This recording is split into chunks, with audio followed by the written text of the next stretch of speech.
Alright, welcome back. Hope everyone's having a lovely day, a lovely night, wherever you're from.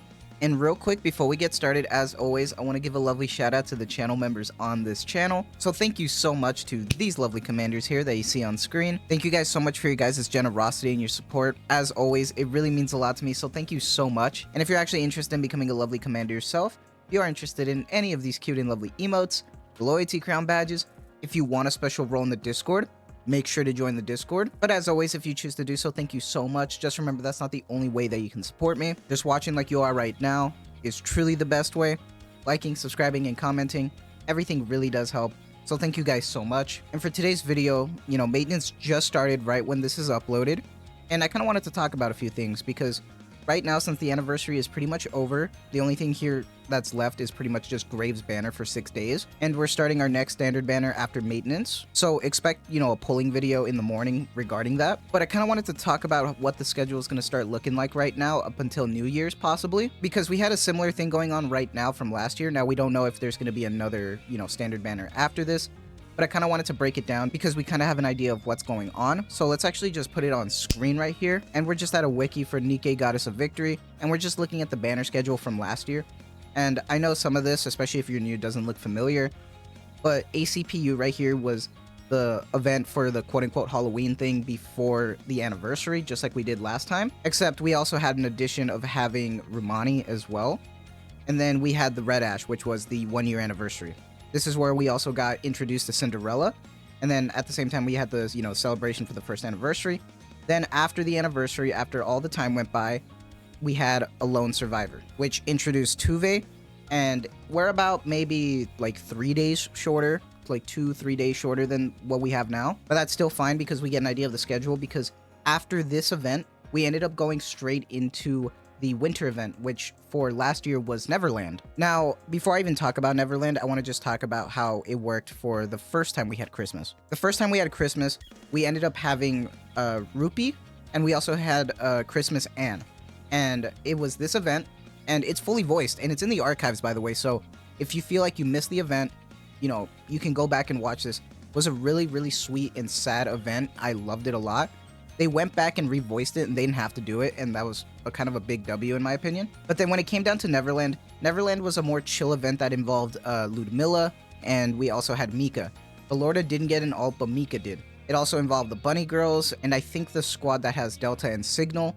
It was a pretty big event. It was kind of chill though. I loved the little anime novel mini game that they had.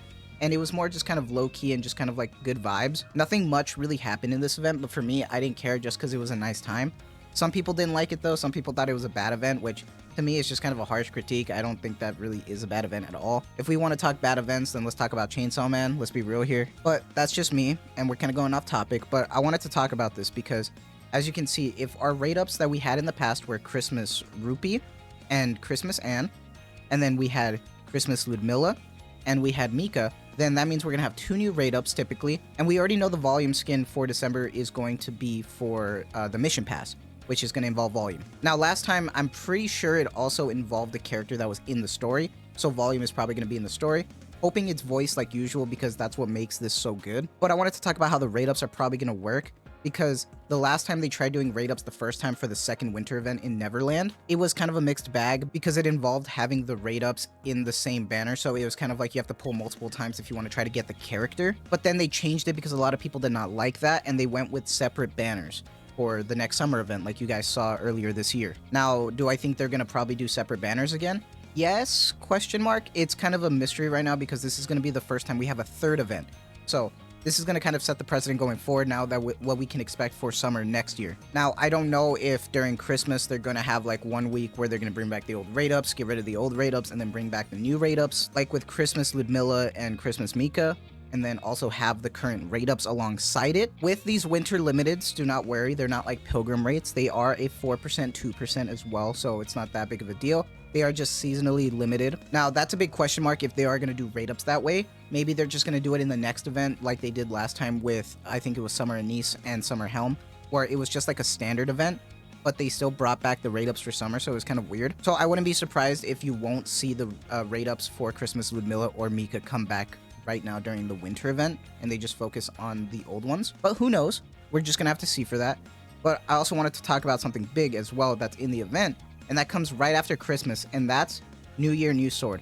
Now, when it came down to it, it's kind of tradition right now with Nikke, where at New Year's we get a New Year Pilgrim. Now, last year was pretty big in terms of like the New Year Pilgrim because they were really good, which was Scarlet Black Shadow, in my opinion, still probably better than Red Hood and one of the top dogs right now in DPS category. But alongside that came a rerun for Modernia. Modernia also had a rerun alongside the new Raid Up Pilgrim. So I have a feeling that possibly Scarlet Black Shadow will come back for a rerun alongside the new Pilgrim for this year. Now, that is not a guarantee. That's just, honestly, I'm just assuming, but it's a nice thought, and it's kind of being, but I just wanted to let you guys know because right now is a very rough time, especially if you're new and you're trying to collect all the new characters right now. It's going to be a tough one, especially if you're just new to this game and you're trying to get the old raid ups. Like someone like me who's been here for 2 years, I'm just kind of cruising, right? But there's going to be a lot coming up for a lot of people who missed out on stuff. And if I remember last year, I think we had like a little step up thing that you can get for an SSR selector, which was huge. So that might be huge for a lot of new players as well, especially if they don't have any meta like standard characters like D-Killer Wife or something. But then after that, we ended up just having standard events for a bit until we ended up getting, you know, collab down the line around April, March, depending on like where we're talking about Chainsaw Man or talking about ReZero. So it's going to be a busy time, but at least we get a break in between after New Year's. But I wanted to know what your guys' thoughts are because it's going to be a hectic time right now. Are you guys excited for Winter? You guys excited for the New Year's Pilgrim?